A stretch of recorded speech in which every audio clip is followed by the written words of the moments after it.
Hey all, it's Friday and this is Talking Trends right here on Oxford TV. You know how we do it every Friday?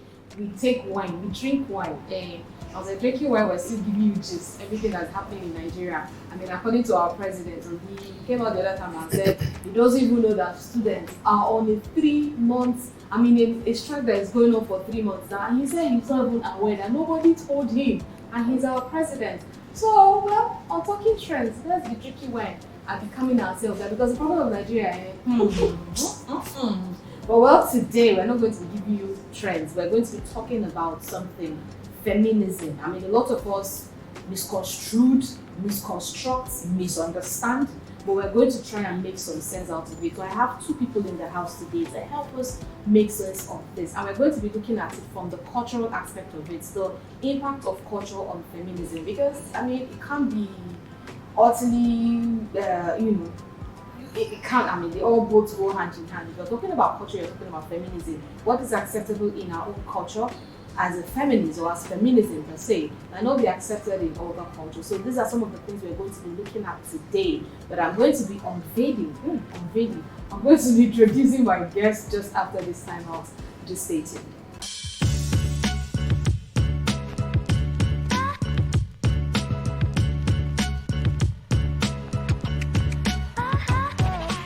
So hey guys, if you have just tuned in, it's Talking Trends right here on Oxford TV with me, Nkeiruka, Ibeh. And I told you we'll be talking about the cultural impact of feminism in our world today. And I have two wonderful and amazing people in the house today to help us make sense of this. So I have Judith Irenoa. She is a media personality and she has finally came back. You know, I mean, you were just on the show once and you ran away. So when you hear media personality, you should understand that she's always very busy. And we're so trapped out today. Yeah. So you're welcome. Thank you. And then, my far right, I have to read your name. Ehijie Ibeh. He is a human rights activist, and according to him, he's an idealist. So I want to welcome to the show first of all. Thank you. So please, when you say idealist, I need you to explain. I didn't have time to check the dictionary, so just explain to us what an idealist means. Or when you say you're an idealist, what do you do? Okay, as an idealist, I believe ideas rule the world. So the ideas we conceive in our hearts can be expressed. Not like the realists, they only just believe what is happening at the time.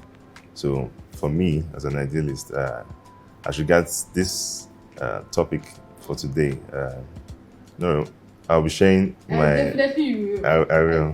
You will, because idealists, so realists, they believe what is already there. Yeah. And then idealists, they try to bring up ideas from the things that are already present. You try to bring out different ideas from it, right? That's what it means in a layman's language. Okay, so you like to take what is real and refine it again and look for another way. So if you have beans, you can cook beans, but instead of cooking beans, you now look for another way. You make more, you make akara. Power of thoughts. Whatever you conceive, Whatever you conceive, okay. You can. I think because I'm hungry, that's why beans and akara is cooking into my head. Okay, so let's move on and let's dive right into the topic of the day. In my own understanding and the dictionary definition of feminism is the fight for equal rights for both genders. But oftentimes, let me just explain what it really means. From the dictionary point of view, is a fight for equal rights, just basically gender equality in our world today. Women saying the men are always made to believe or understand that they are superior to women. So why don't everybody have equal rights, right? So what is your own explanation about feminism or of feminism? Feminism, number one, I believe we all, in one way or the other, we are all feminists. If you want the same treatment, if you accord your male child and your female child the same treatment, that's basically the whole idea behind feminism. Equal, treating both genders equally, whether male or female, not treating a male differently from a female just because he's a male, just because. So I believe equality for both genders is what we all should strive for, because that's the only way we can have a fair society where everybody is happy, not where a particular gender is treated, given priority. Is okay, I don't want to just the gender's thoughts, the gender's want is giving all the attention, while the other gender, no, you just don't worry, you just suppress yourself and everything. We have people who are, at the end of the day, won't be happy in one way or the other. So feminism, in my own general, is just equality. Treat everybody equal. Don't say because you're this, you're that. Just the way we treat the example I want to use is not really coming. That's okay, because a slave, just the way you treat a slave and a child, a house help and your child. So there should be no disparity in the way you treat the male or female gender. So that's just basically what feminism is all about. Are you a feminist? I am a feminist, yes. Okay. I am a feminist. Based on the example I've given, I'm a feminist. So okay. What's your own take on it, Mr. Ehijie? Feminism is being supporting, like she said, gender equality. As far as Nigeria is concerned, a lot of things affect the way we see or we treat both genders. Look at times past. Our fathers, or fathers before them, they always believe one gender was superior to the other. But that is the idea they've conceived over time. So it's left to us, this present age, what we believe is right is what we should push forward, and also educate the people we have in our stead. You understand? So whether you're in any part of life you find yourself, anywhere, whether you're a teacher, you're a member of a family, you should impress the right ideals, which I believe is gender equality. No gender is superior to the other. Most times they believe the male gender is more superior, but I don't think so. I think we're all humans. You don't think so? To a larger extent. To a larger extent, you don't think so? You see? Yeah. Okay, so with the definition now, you believe that gender, the feminism simply preaches gender equality. Yes. That's what you believe. With that. Yeah. So would you call yourself a feminist? Would you say somehow, because she said by proxy, we are all feminists, whether we like it or not. Yeah, she has a point actually, but when it comes to, we're talking about the effect of culture in feminism. Before we even get to that, we're trying to establish what really feminism really is, because in most cases we take it out of context. A lot of us who say we're misconstrued. It has been misconstrued. A lot of people don't even understand what it really means when you say feminism. And that word feminism and feminist scares a lot of people. They always think is once you hear I'm a feminist, fight, don't start. You understand? That's what a lot of people think. So we have to establish the fact that it's actually not a fight. You get? Yeah. I think the problem stems from those who cannot detach emotions when it comes to... See, there's a difference between being a feminist and a misandrist. Because you are about the female gender, you're about getting those things which the society has sort of deprived her from. You don't go... There are ways you make case for the female gender. This is advocacy. Like, we're still going to delve into that. Our society and this issue of feminism, the African society, the Nigerian society, sort of, it's not such that allows equality between both sexes. In the Nigerian society, in many cultures, the men is way above the women. Men should do the talking. Women should car somewhere, sit, you don't talk. So when we're trying to advocate for this equality, some people take it to the extreme where, like you said, any small thing, it turns to a fight. It's not fight. Or you just basically hate the male gender because of what society, it's not their fault, what society has conferred on them. The society has always assigned the fact that a man is the head of the house, where a man, if you don't have a man in your midst, you can't really make some deliberations that will actually sell. So it is not the fault of this gender who sort of has the upper hand in society. So the way some other women go about it, that's why people, when they hear this, feminist, this one is very troublesome and everything. No, you don't skip. The fact that I'm a feminist does not mean I hate the other gender. No, I don't. When I have to table my issues, I table it, we talk. Like, we have adult conversation, we have civil conversations about this issue. You don't do this because I'm a woman. No, you can't have this because you're a man. No. So that is where many people have blurred the lines. I think people really need to go back and study to know what feminism was all about. It's a Western thing. It started from it. But we can't even say it's a Western thing because it's just that in this part of the world, Africa or Nigeria per se, it has always been there. It's just that we didn't understand it. Yeah, there was no concept. The concept was not. It didn't have a name. It's just that we have just come to this realization now that quote and unquote, we say we are woke now. The world is now a global village. We're now noticing those lapses here and there. Yeah. So, but let's even get to the cultural aspect of it, because from time immemorial, a man's wife gives birth to a male child. The child is celebrated because he's a male child. When she has multiple female children, she's not regarded. And that man most times is made to take a second wife that will give him a male child. So this thing dates way back. So in our own culture now, there are so many things that are acceptable.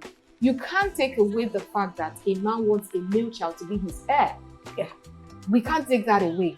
So, but how do we now even, because if we're talking about we're fighting feminism, we're fighting for equality, it starts from that.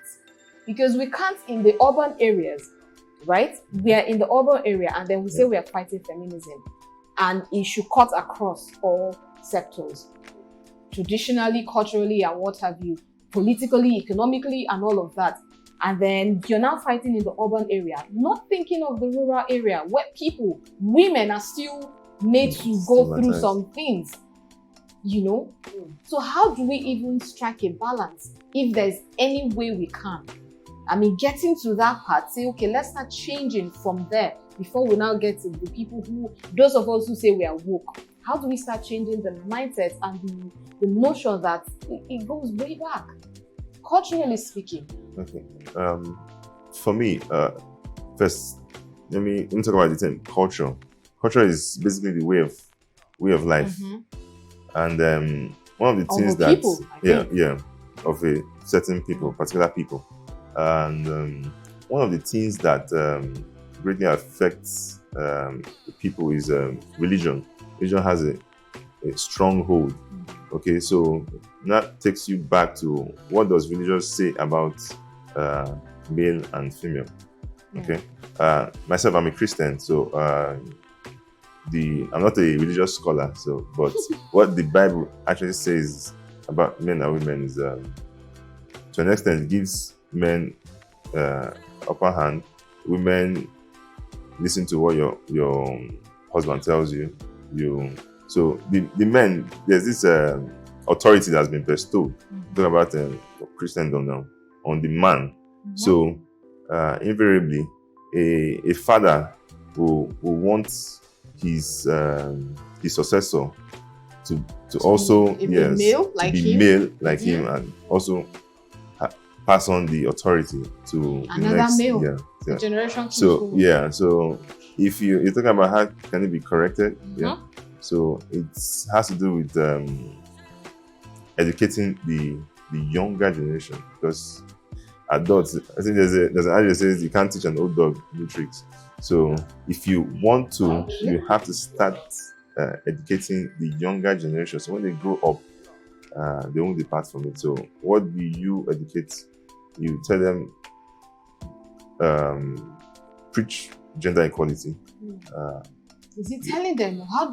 At this point, is actually showing them. Well, because we've been talking, there's been a whole lot of movement about this thing. How would you say it has impacted any change? Well, I think no change can actually happen if we don't go back to.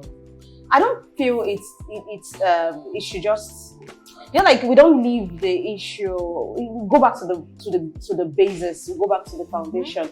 Like when we talk about this issue of feminism, we have to talk to the mothers, to the aunties, to the great grand. No, I think women. We can start with women. Okay. It's easier when we talk about feminism. We can start with women. You'll be surprised that women are actually the drivers of this issue. Many of the issues we complain about in the issue of feminism. Yes, it is the same. For example, let me start from when a woman puts to bed and she has a girl child. It could be even the mother of the lady's mother, the man's mother, or one of the aunties that you give birth to a girl. You don't really have a say in this house until you have it. So it is women that actually women who all through their lives have lived through being not seen, not heard. So when a younger girl, like you're trying to be everywhere, it is the mother that will say, don't be like this, is this how you do when you get it? Is even women, because women are actually the ones who really inculcate many of these values. The fathers are, the way we grew up now, the fathers are always very busy, they're always out of the house. It's the mother. A mother will even tell you, is this how you be doing? It starts when you hear a mother say, this is how you be doing when you get to your husband's house. But you never hear a mother saying, this is how you be doing when you get to your wife's house, or when you have a wife. You get married. It hardly happens. So we can start from our mothers, and children, the younger ones, learn by examples. What you do, what you say, how you say it. You see, notice that women, children of women who are assertive, children of women who are go-getters, children of women who stand their ground, they turn out to be like their mother.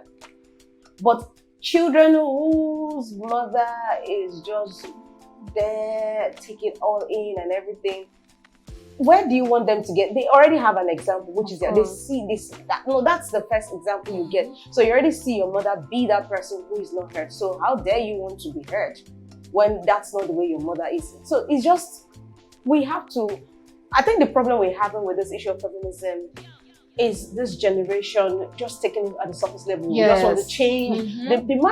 The men are angry when you say you're feminist because it's not their fault. They themselves did not see their mother, their aunties, their sisters being that assertive as you are. So you look strange. You look, what is wrong with this lady? So we need to get it from the basis. Yeah, from the grassroots. When we talk about, you made mention of, let's go back to the basis. Yeah. And then you have some women who now, they want to speak up. Right? And would you say that men should understand that the fight is actually not against them, but with them? In the sense that a lot of them have been put into a box. A man, a boy child grows up knowing that, okay, you can do all the heavy lifting. Your sister shouldn't do that. You understand? You should treat her, she's so delicate, treat her that way. So they've been put into a box by society. They will tell a man, you cannot cry because you'll be seen as a weakling. Men don't cry. They've also told a man that you have to aspire to be at the top of the ladder. And women, she's your wife, she's your support, she's your helpmate and all of that. Do you understand? So how do we make men? Because when we're talking about feminism, it cuts across every gender. It's a fight for everybody. For first of all, humanity, right? It's a fight for first of all humanity. So men, when we talk about it, you see women, coming together to talk about feminism and all of that, but men are not even included in it, so they don't even understand it.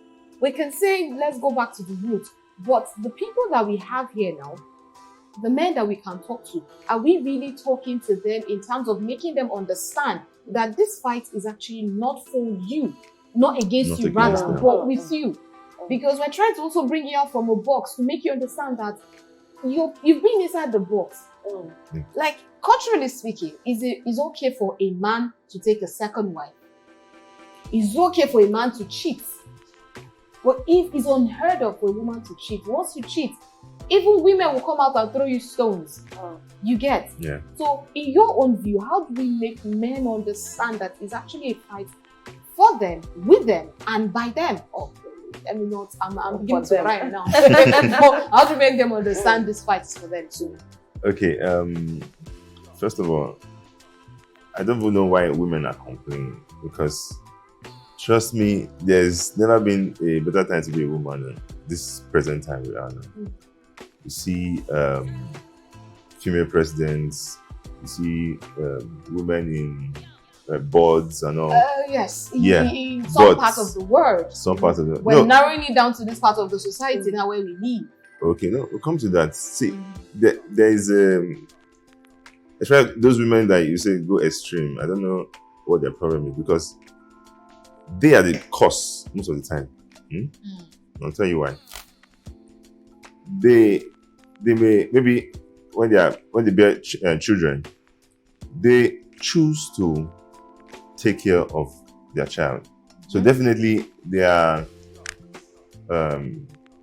they can't go far in the ladder of success, or maybe their career, because they have to take care of the family. So when men on the other part, they don't face such. So you see them aspiring to the highest levels. That's why in Nigeria, that's why it happens like that. But outside Nigeria, in other Western world, you see women going as far as they want to. Some of them may not. Some may have families. Some may not have. It's their choice. Yeah. And sorry, I'm going to cut you short. That is also where culture plays a major role, right? Because in this part of the world, we've been made to understand that the woman is the one who has to take care of the family. It's the woman who has to do the cooking. That's why. So if we're able, that's why I said men has to understand these things first of all. Yeah. Because if a wife wants to take care of her child, definitely, but she needs help doing that. Yeah. So if the man in the family is not willing, so how is she going to climb on the ladder? Over there, I mean, overseas, men cook. Men take, you've heard of men who they are stay-at-home dads. Yeah. But in this part of the, it's hard for you to hear. It's even an abomination. It's unheard of. Unheard of for a man to be that he's a stay-at-home dad. Hey, whoa. From where now? Do you understand? I think that's the impact where our culture comes in. Where our culture is like at loggerheads with this issue of feminism. Because you have the issue of, okay, in America currently, they are fighting for abortion rights, right? They want abortion to be legalized. In this part of the world, culturally speaking, not even, let's not even say politically or human rights per se, is illegal in Nigeria. Abortion is illegal in Nigeria. That's right. You understand? So the things they fight for over there is different from what we fight for over here. Yeah, but the fight for feminism is same all over the world. Same issues. The same issues that we fight for. So how do we strike a balance? Okay, strike a balance. You have to get both parties involved, both the male and the female. And one way to do that is through sensitization. You have to be able to enlighten people that it's okay if you as a man you want to stay back and take care of the family. It's okay for a woman to do the heavy lifting. Yeah. You see, the problem with Nigerian feminists is that they only go that part when it suits them. Yeah, I think we have selective amnesia. So they still want the man to open the door. They still want to, so they are being selective. So, but if you are fighting for gender equality, everything should be seen as equal. So whatever a man can do, a woman too can also do. You see, when it comes to, I think there's a question about women not being in the higher political class, for instance. But we're not talking about other careers. Okay, what about people in refuse disposal? Do you see how many female truck drivers do you see? How many or male ballet dancers, you see, because they're still being suppressed. Because if you go to look for a job in some certain sectors in Nigeria that has heavy lift, they will tell you how you're a woman, you cannot do this. Oh, that's true now. Yeah, you're right. But that's it's not like a woman wouldn't want to drive a truck. It's not like she wouldn't want to work in these bottling companies and flinging bottles. I think that's where this, like you said, this female, those who actually clamor for feminism in the wrong way should look at. Yeah. The constant goalpost shifting is what many people have issues with. Yes. Be consistent. If you're saying you want women in politics, make case for we want women in the forefront, front lines of wars. Wars are being fought. If you say you want women, certain affirmative action, so number of positions left for you. No, I think we should say, women, you have to earn it. Women, you have to be deserving of it. You don't get it just because you're a woman. No. I think that's where we are getting most of these things wrong. If you are saying equality, it should cut across level. Heavy lift, what a man can do, a woman can do. Is that the slogan? Yeah. Okay, you shouldn't wait for a man. For example, some people will not even put on the gen in their house because there's no one in the house. Come back. That is where you even have a problem. Oh, I have a friend. Whenever I call, you don't have lights. Nobody to want the generator. That is it. So you get? So you women, and you say you're a feminist. Learn how to put on your generator for crying out loud. You need somebody to, maybe you need to get water 25. Learn how to pull it up. No, you're not the weak. If you want equality, if you want to be a really, learn how to do the heavy things yourself.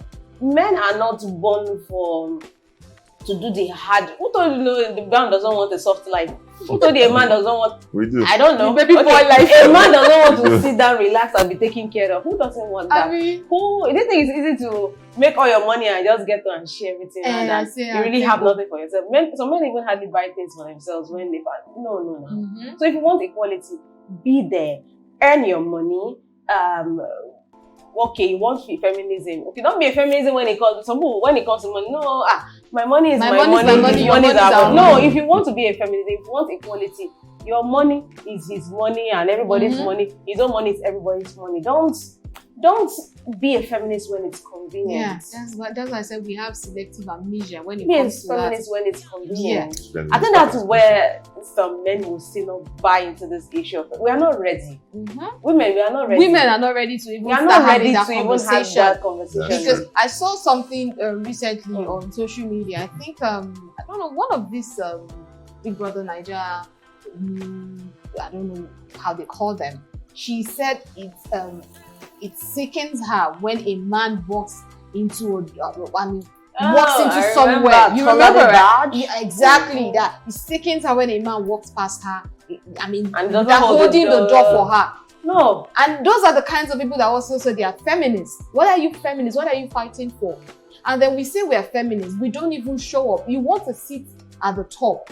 What have you done to earn it? You bring your pretty self to the table. Do you understand? It doesn't work that way. And then we this notion that sometimes we really get it so wrong that a woman don't want you to body shame her, but she will still show you some parts of her body. And then when you body shame her, she tells you, oh, well, I'm a feminist, I'm going to speak against that, you're not supposed to. Why should you talk about my body? But why should you expose this? Exactly. So do you think we can have a world where women can walk topless on the streets, just like men? A man, you can comfortably take off your shirt now and just walk past this gate. But if I do that, you see 10 men that will come and hold me down and say, she's running mad. Can we? Because that's even equality. I want to be able to dress the way I want to, just like you want to be able to dress the way you want to. Okay. You get. We are diverse. Because those are the things we're fighting for, Abi. Yeah. Equality. But that will be very difficult. Why would it be difficult? We're far away from that in this part of the world. Are you sure? Yeah. I mean, well, you'll be comfortable topless outside. Maybe because of the way the male anatomy, the male anatomy. It's the same thing that they have, that we have. No, they don't have the same thing we have. He has boobs. Boobs. Maybe I would say. You look at him to check the boobs. Let me show the boobs you're referring to. Oh my God. So the fact, I mean, and again, seriously speaking now, women even, we don't even understand ourselves. We don't even understand what we are fighting for. Because a woman would tell, I read something on Facebook recently. One woman came out and said, oh, she's done, she's tired, her husband has been abusing her for donkey years. So now she's speaking up and she wants to leave the marriage. I read the comment section, women were all over the place. My dear, there is nothing outside though. Stay in your marriage. Until she dies in the marriage. That's why I said women too. Women, just like when we talk about the evils of patriarchy, we talk about women are actually the drivers. You go to, there are some cultures whereby a man dies and they feel, oh, the wife killed him. Look at those who are actually, hounding her down. Look at it, it's mostly women. Yes. There was a time in the news where somewhere in the southeast, a woman's husband died, and she was. It was alleged that she killed her husband. Or something. Because she was sleeping. She was not faithful to the man. That's why he died. And it was even women who were like parading her naked or something. Women were actually. So it has to say women need the whole reorientation. I don't think men are actually the problem, so to say. We can start with ourselves first. We can tell ourselves the hard truth. When we are ready, the men will come on board. When we are ready, you don't just sit and you don't do anything. You just want to be pretty and you feel a man should do everything. Just because you're pretty, just because you're well dressed. So when you're coming, a man should just scamper and open the door for you. No, you're not ready. Just because you're okay, a man should give you all this money, but you, when it comes to no, you're not ready. You're not ready. So our culture has a way. Our culture in a huge way is still mitigating we women from breaking from the shackle of dependency and seeking the equality we truly need.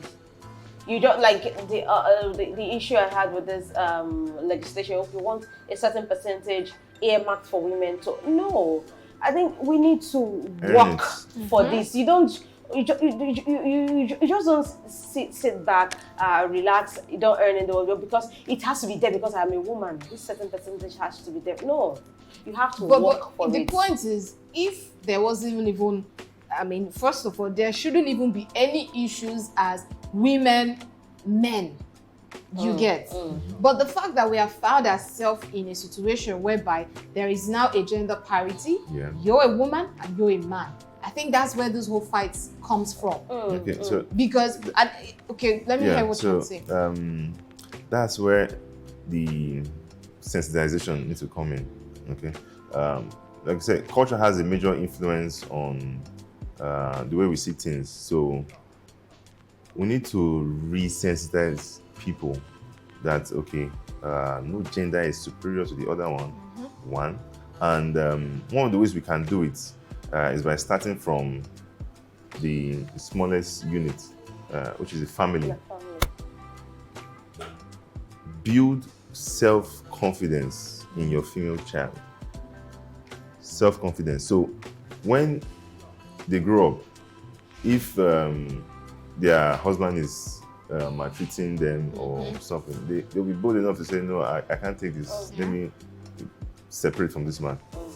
Or because most times they are not very confident about themselves or about their rights. They don't know. So that's they why don't even understand what their rights are. Exactly. So that's why they can settle for less, but it shouldn't be. So the resensitization or educating people, reorientation of our mindset is paramount. So it's something that we need to do as soon as possible.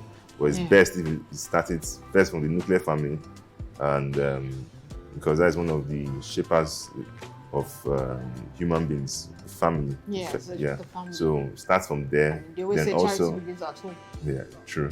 So start from there, and also religious gatherings. Those ones they also have a strong hold on people. Whatever the pastor says is final. Not even what their husband or what their wife says, what their pastor says. So those areas where people get influenced, those are the areas we need to use as a medium to reorientate the people.